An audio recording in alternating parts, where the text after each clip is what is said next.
ইন্নাল্লাহা ওয়া মালাইকাতাহু ইউসাল্লুনা আলান নবী ইয়া আইয়ুহাল্লাযীনা আমানু সাল্লু আলাইহি ওয়া সাল্লিমু তাসলিমা আল্লাহুম্মা সাল্লি আলা সাইয়্যিদিনা মাওলানা মুহাম্মদ ওয়া আলা আলি সাইয়্যিদিনা মাওলানা মুহাম্মদ আল্লাহুম্মা সাল্লি আলা সাইয়্যিদিনা মাওলানা মুহাম্মদ ওয়া আলা আলি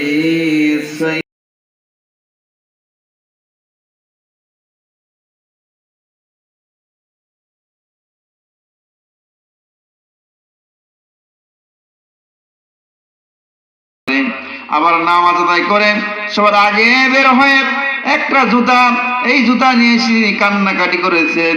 আর বাদশাহ এসে বলতেছে, মন্ত্রী তুমি কান্নাকাটি করো কেন, তোমার কি হয়েছে? মন্ত্রী বলতেছে, রাজা মশাই কিছুক্ষণ পূর্বেই আমি দেখতে পেলাম আমার ডান পাশে জিব্রাইল আলাইহিস সালাম নামাজ আদায় করেছে। আমি জিব্রাইলকে ধরার জন্য আমি তাড়াতাড়ি করে নামাজ শেষ করে এসেছি, কিন্তু আমি তার পিছনে আসি টের পেয়ে সে একটা জুতা রেখে এখান থেকে চলে গেছে।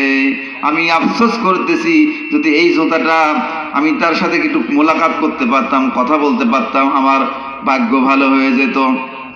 বাদশাহ তখন কি করলেন? বাদশাহ তখন জুতা চাটা শুরু করে দিয়েছে। যখন এই জুতা চাটা শুরু করে দিয়েছে, বাদশাকে তখন মন্ত্রী বলতেছেন, এই জন্য তো মন্ত্রী বাদশাহ আমি আপনাকে বলেছি আন্দাজি বাদশাহ। বলে কেন আন্দাজি বাদশাহ বললেন? এটা জিব্রাইলের জুতা, এর প্রমাণটা কি আছে নাকি বলেন? কোনো প্রমাণ নেই, জুতা তো নিজেই তৈরি করে এনেছে বাদশাকে ঠকানোর জন্য, ঠিক না বেটি? তাহলে আমার আপনার সামনে এই যে মহাগ্রন্থ আল কোরআন যদি আমরা আন্দাজে চুমু খাই আর ট্রাকের উপরে রেখে দিই, কোনো ফায়দা হবে নাকি? কথা বলেন, ফায়দা হবে? তাহলে জানতে হবে আল্লাহ সুবহানাহু ওয়া তাআলা এই কথাটাই বলতেছেন, হে রাসূল আপনি পাঠ করুন, পড়ে শোনান আমার পক্ষ থেকে যা নাজিল হয়েছে।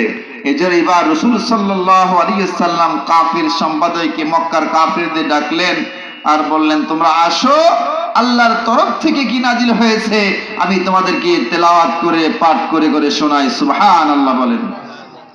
আল্লাহ তাআলা বললেন, হে রাসূল আপনি বলুন, কুল তালাওয়াতুল মা হাররামা রাব্বুকুম আলাইকুম আল্লা তুশরিকু বিহি শাইয়্যা ওয়া বিল ওয়ালিদাইনি ইহসানা। আল্লাহু আকবার। একটু আস্তে বলেন আল্লাহু আকবার। আল্লাহু আকবার বলতে ভয় করছেন। 313 জন সৈন্য, আবার 14 ভাইজান মুফতি মানসুর ভাই তিনি ওয়াজ করে গেলেন। 313 জন সৈন্য, মুসলমানদের কাফেরের সৈন্য সংখ্যা 1000। কত বলেন? 1000 বেশি না 313 জন সৈন্য বেশি?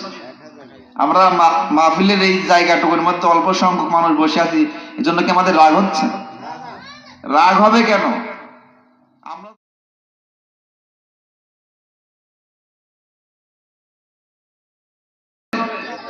জেতা পার্টি, যারা এখানে আসতে পারবে না ওরা হারা পার্টি। আচ্ছা বলেন, একটি বোতলের মধ্যে মধু রয়েছে, যদি কোনো মানুষ মনে করে আমি মধু খাবো আর সারা দিন রাত যদি বোতলটা চাটে, মধুর স্বাদ পাবে? কথা বলেন, স্বাদ পাবে? স্বাদ পাওয়া যাবে না যতক্ষণ পর্যন্ত বোতলের কাঠ ঢাকনা খুলে মধু সেবন না করবে, না খাইবে, ততক্ষণ পর্যন্ত জানতেই পারবে না যে মধুর স্বাদ কিরকম। সুবহানাল্লাহ বলেন। সম্মানিত ভাইরা আমার, এজন্যই আল্লাহ তাআলা বলেন, বলুন তোমরা আসো, তোমাদের প্রতিপালক তোমাদের জন্য যা হারাম করেছেন আমি তা পড়ে শোনাই। কাফেরদেরকে ডাকছেন বিশ্ব নবী সাল্লাল্লাহু আলাইহি সাল্লাম। এবার আল্লাহ তাআলা কি বলছেন? আল্লা তুশরিকু বিহি শাইয়্যা ওয়া বিল ওয়ালিদাইনি ইহসানা। তা এই যে তোমরা তার সাথে কোনো কিছুকে শরীক করবে না, পিতামাতার সাথে সৎ ব্যবহার করো। কার কথা? একটু জোরে বলেন, কার কথা? লিল্লাহি তাকবীর, লিল্লাহি তাকবীর, আল্লাহু আকবার। আল কোরআনের আলো ঘরে ঘরে জালো, লিল্লাহি তাকবীর। আজকের মাহফিল সফল হোক, সফল হোক আজকের মাহফিল। দেখবেন এখন জোশ আসবে, শয়তান এখান থেকে দূরে তোর জীবনে আল্লাহর সাথে কাউকে শিরক করবে না। তিনি যখন কাফের ছিলেন, ছোট্টবেলায় পিতামাতার ঘরে লালিত পালিত আদরের ছোট্ট সন্তান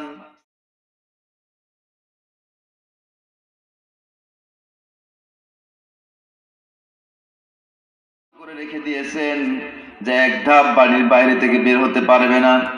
আর সালমান ফারসি রাদিয়াল্লাহু আনহুর বাবার কাজ ছিল হচ্ছে অগ্নি পূজা করত। এই জন্য সন্তানকে বাহিরে বাইর হতে দিত না, যেন তার সন্তান বাহিরে বার হয়ে অন্য ধর্মে দীক্ষিত না হয়ে যায়। সালমান ফারসি রাদিয়াল্লাহু আনহুর পিতা হঠাৎ একদিন তার মাঠে লোকজন হয়েছে, সন্তানকে বলতেছে, সন্তান আমি তোমাকে ওসিয়ত করছি আজকে কোনো কাজের জন্য আমি মাঠে যাইতে পারবো না। তোমার দায়িত্ব হলো মাঠের সরিষা আছে, এই শস্যগুলো সুন্দরভাবে লোকজনে কাটবে, তুমি দেখে আসবে। এই সুযোগে সালমান ফারসি বাড়ি থেকে বের হয়ে গেলেন। প্রতিমধ্যেই তিনি শুনতে পেলেন যে একটা বাড়ি থেকে কিছু আওয়াজ শোনা যায়, কিছু বান্দারা কি যেন তেলাওয়াত করতেছে, কিছু আওয়াজ শোনা যায়, কিছু গুণগান শোনা যায়। তিনি যখন কাছে গেলেন, ওনারা ছিল খ্রিস্টান ধর্মাবলম্বী। তারা ইনজিল শরীফ তেলাওয়াত করে করে শোনাচ্ছিলেন। তার সামনে যারা বসেছিল তার সফর সঙ্গীদের শোনাচ্ছিলেন। যখন শুনতেছিলেন, সালমান আল ফারসি রাদিয়াল্লাহু তাআলা আনহু তার মনে আকৃষ্ট হলো যে আমিও এইটা শুনবো তারা কি বলে। তিনি যখন তাদের কাছে গেলেন, যাওয়ার পরে দেখলেন যে খ্রিস্টানরা তাদের ইনজিল শরীফ পড়ে শোনাচ্ছে, আর কিছু মানুষ সামনে বসে আছে। তার খুব ভালো লাগলো এবং অনুষ্ঠান শেষে বললেন যে আপনাদের ধর্ম ভালো লেগেছে, আমার পিতা তো আমাকে বাড়ি থেকে বের হতে দেয় না, আমার পিতা অগ্নি পূজা আমার ভালো লাগে না, আমার ভালো লাগে আপনাদেরটাই। তাহলে আমি এটা কার কাছে ভালো করে শিখতে পারবো? তখন ওই লোকজন বললেন যে মিশর থেকে একদল পাদ্রী আসবে, যখন একদল কাফেলা আসবে, এই কাফেলার সাথে যাওয়া লাগবে। ওইখানে আমাদের মূল পাদ্রী রয়েছে, পাদ্রীর কাছে গেলেই সব কিছু আপনি ভালো করে শুনতে পারবেন, ভালো করে শিখতে পারবেন। সালমান ফারসি বললেন তাহলে ঠিক আছে, তারা যখন আসবে, কাফেলা যখন এখানে আসবে আমাকে সংবাদ দিবেন, আমি চলে আসব। তখন বাড়িতে চলে গেলেন। বাড়িতে যাওয়ার পরে বলতেছেন, পিতাজি এতদিন পর্যন্ত আপনি আমাকে আবদ্ধ করে ঘরের মধ্যে বন্দি করে রেখেছেন, আর আমাকে কি অগ্নি পূজা আমাকে শিখাইতেছেন।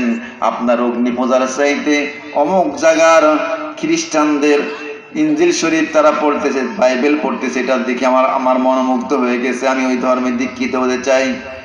তার বাবা চিন্তা করলো, আরে সন্তান আমার সন্তান ধর্মচ্যুত হয়ে গেছেন, সন্তানকে বাঁচানোর উপায় কি? তারপরে সালমান ফারসি রাদিয়াল্লাহু তাআলা আনহুর পায়ে বেড়ি পরালেন, হাতে বেড়ি পরালেন, যাতে সেখান থেকে বের হতে না পারে। সম্মানিত ভাইরা আমার, কিছুদিন পরে কাফেলা যখন আসছে, সালমান ফারসি রাদিয়াল্লাহু তাআলা আনহুকে সংবাদ দেওয়া হলো যে মিশরের কাফেলা চলে এসেছে।